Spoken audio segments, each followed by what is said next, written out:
On June 1st, the song Are You Gonna Go My Way will not only be a popular melody of American artist Lenny Kravitz, whose act will be opening the Champions League final, but also the main thought of the players and fans as soon as they see the most coveted trophy in European club football on the Wembley pitch. Real managed to stun Bayern through Joselu's goals to deny a repeat of the 2013 final, also played at Wembley, and instead have given us a repeat of the semi-final clash of that year between them and Borussia Dortmund.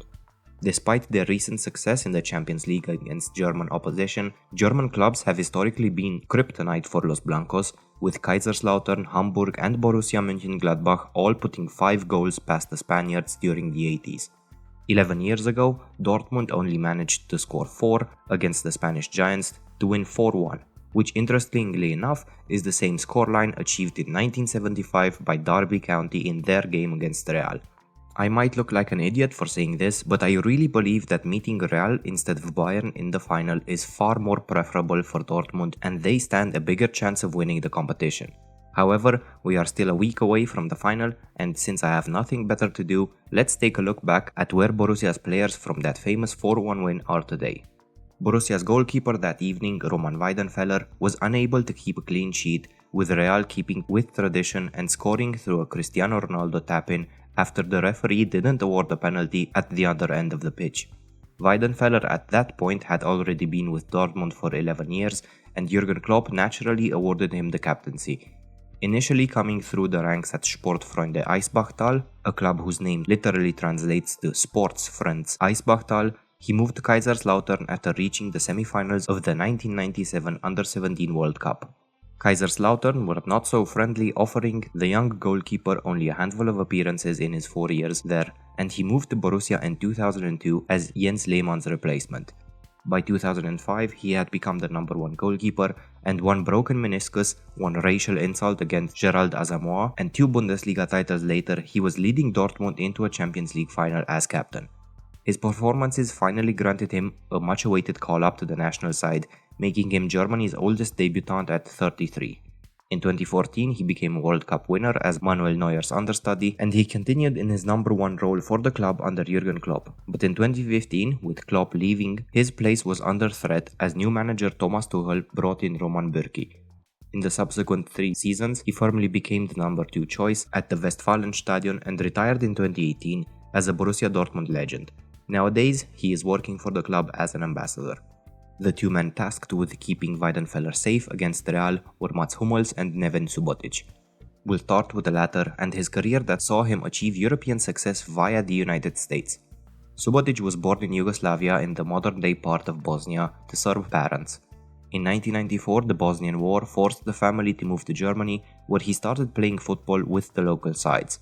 However, in 1999, the family moved once again, this time to the US, to avoid being sent back to Bosnia as their residence permit in Germany had expired. Initially settling in Salt Lake City, they later moved to Florida to enable Neven's sister to play tennis at a local academy. As luck would have it, Brotherton, Florida is also a base for the US Under-17 side, and after an assistant manager spotted Neven training by himself in a park, he was signed on to the academy. This enabled him to go on tour with the Under-17 side, and in 2006 Mainz signed him on after impressing in a trial. 2 years later, after Jürgen Klopp moved from Mainz to Dortmund, he took Subotić with him and made him a mainstay in the side.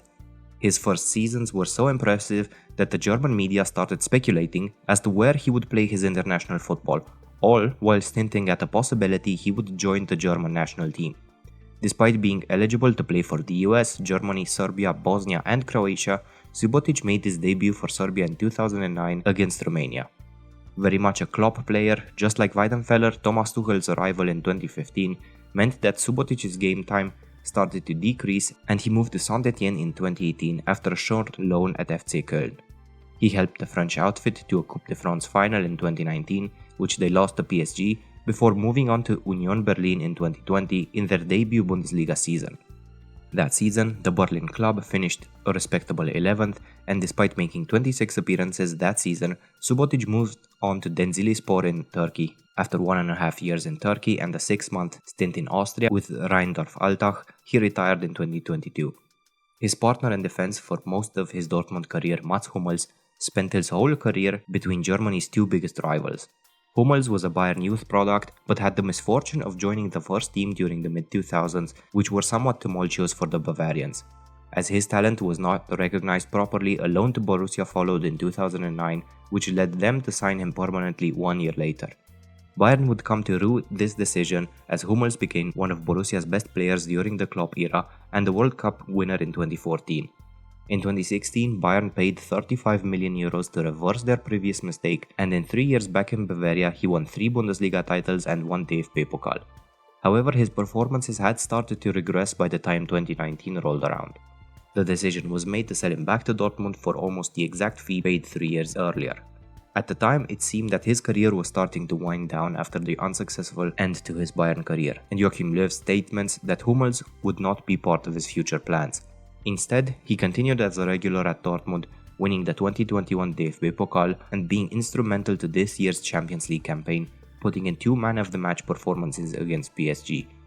He was overlooked for the 2022 World Cup squad, and Julian Nagelsmann has recently announced he will not be included in the squad for this year's Euros, which in my opinion is criminal. He has overtaken Roman Weidenfeller as the player with the second most appearances for the club, cracking the 500 mark this season, and even though he has not hinted at retirement yet, overtaking current record holder Michael Zorc on 572 will be a tough task. To the left of Hummels and Subotić, we find one of the last modern one-club men, Marcel Schmelzer. He joined the side as a youth player in 2005, making his debut 3 years later. In 2011, he played every minute of Borussia's title-winning campaign and was the starting left-back for the club all the way until 2018, surviving Klopp's departure. Despite retiring in 2022, he had not made a Bundesliga appearance for the club in the past few years. Always reliable and sometimes stellar, especially under Klopp, his performances regularly went under the radar amongst the superstars that graced the Westfalenstadion during the 2010s. A Borussia through and through, he stayed on at the club after his retirement as an assistant to the under-17s coach, and next season he will be the assistant to their second team who play in the third tier.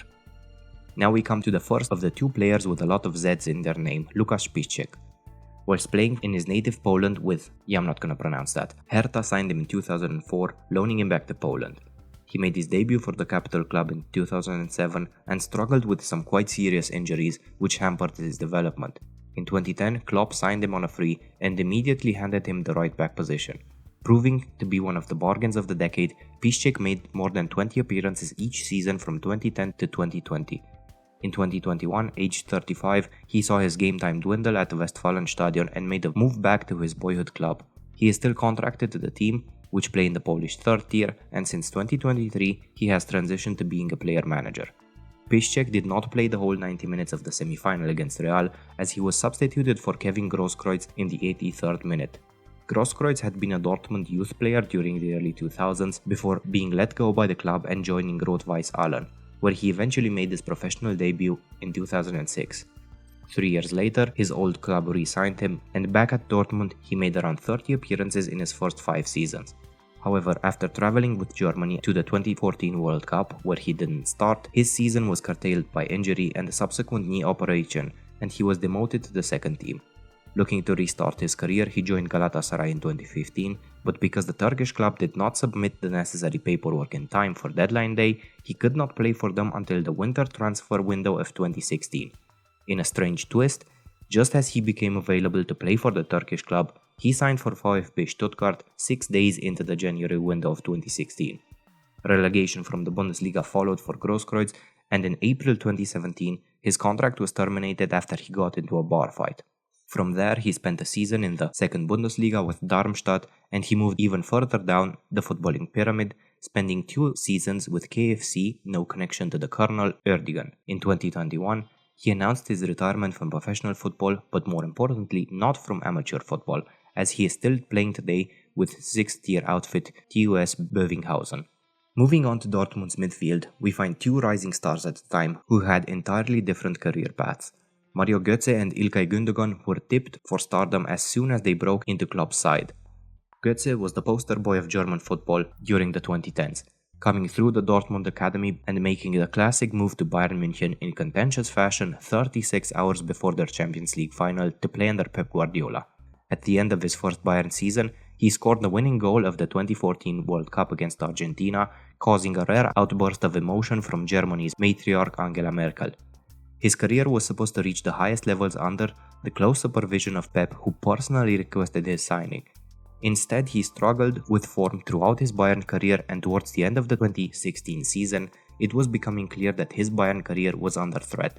After moving back to Dortmund that year, the root cause of his struggles was discovered 1 year later, namely myopathy, a metabolic issue which affects muscle fibers, causing them to not function optimally, as well as causing fatigue and weight gain. He missed almost that entire season due to his condition, and most of the rest of his Dortmund career was spent battling its effects. In 2020, it was announced that he would leave the club during the summer window, and he made the respectable decision of joining PSV instead of chasing the bag in the Middle East or the US.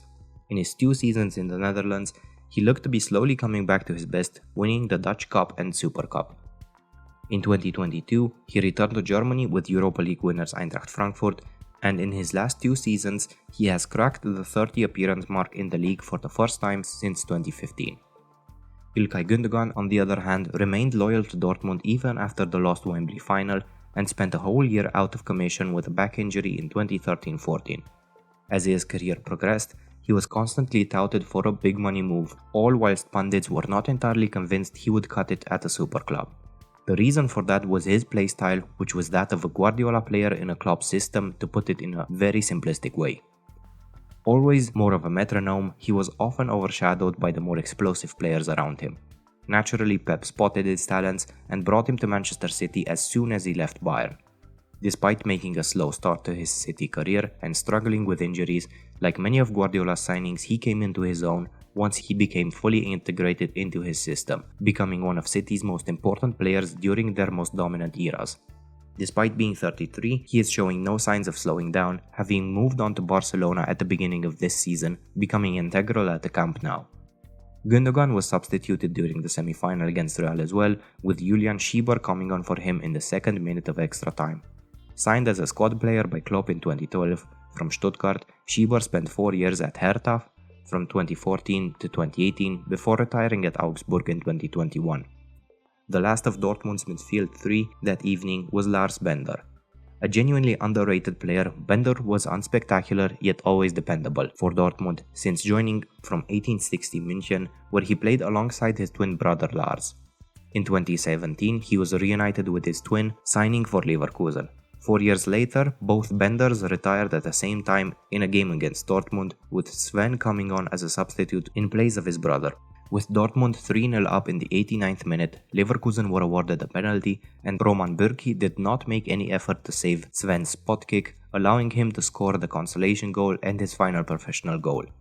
After their playing careers ended, both Benders became assistants in Germany's youth squads, and in December 2023, Sven joined Edin Terzic as an assistant. On Borussia's right flank and in the center of attack, we can find the second and third players of the club's Polish contingent, namely Jakub Błaszczykowski and Robert Lewandowski.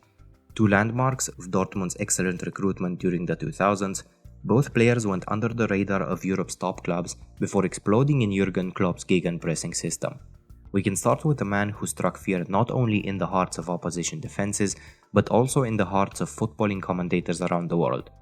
Luckily for the latter, Jakub Błaszczykowski was more commonly known as Kuba, however the former had to suffer from his blistering runs down the right-hand side of Dortmund's attack. His ceiling was much lower than that of his compatriot Lewandowski, and Klopp's departure in 2015 spelled the end of his Dortmund career. After an unsuccessful loan spell with Fiorentina, he spent 3 years at Wolfsburg playing less and less. In 2019, he moved back to Poland with Wisła Krakow, the team from which he joined Dortmund, also becoming a part owner of the team. He managed to keep going until 2023 despite an ACL injury when he retired. Whilst his time in Dortmund was the peak of Kuba's career, for Lewandowski it was just a springboard towards becoming undoubtedly the best Polish player of all time. His career nearly took a completely different turn as in 2010 Sam Allardyce was set on bringing him to Blackburn Rovers. Whilst that move was spectacularly scuppered by the 2010 eruption of Icelandic volcano Eyjafjallajökull, coupled with some budgetary issues, he also came close to joining Genoa before President Enrico Preziosi, who was coming off his 3rd court case for corruption at the time, decided to reject the transfer. Instead, he ended up at Dortmund, scoring a goal every other game, which put him firmly in the crosshairs of Bayern. Probably one of the best free transfers of all time, Lewandowski's 2014 move to Bayern yielded 238 goals in 253 games, 8 Bundesliga titles and the Champions League trophy. Helped by his wife Anna, a former Karate World Cup silver medalist who became his personal trainer and nutritionist, he managed to remain at the top of his game well into his 30s. His wife threatening to beat him up unless he eats his veggies enabled him to use his longevity to gain a dream move to Spain with Barcelona in 2022. He fired his team to a La Liga title with 23 goals and only scored 4 less this season, and looks like he could keep this going for the next 5 years. Before we come to the Borussia legend that will play his last game for the club in the Champions League final, some honorable mentions have to be mentioned. Namely Sebastian Kehl, who came on for Kuba in that game and spent 13 seasons at the Westfalenstadion. He remained at the club, joining the backroom staff after his retirement in 2015, and replaced Michael Zorc as a sporting director in 2022. The other players on the bench that night that did not see minutes include Moritz Leitner, who had a journeyman career after his time at Dortmund, playing for Augsburg, Stuttgart, Lazio, Norwich and Zurich, backup goalkeeper Mitchell Langerak, who only found regular game time since 2018 at Nagoya Grampus, Felipe Santana, who joined Schalke at the end of that season before retiring in 2023 at 38, and Nuri Sahin. Sahin was the first player of Klopp's Dortmund revolution to make a big money move away from the club. He joined Real Madrid in 2011 but found game time hard to come by and was loaned out to Liverpool and Dortmund, where he was in 2013 when Dortmund eliminated his parent club. After 2 years on loan, he rejoined Dortmund permanently and remained there until 2018. After 2 seasons with Werder Bremen and a managerial spell at Antalyaspor, he joined Sven Bender as one of Edin Terzic's assistants in 2023.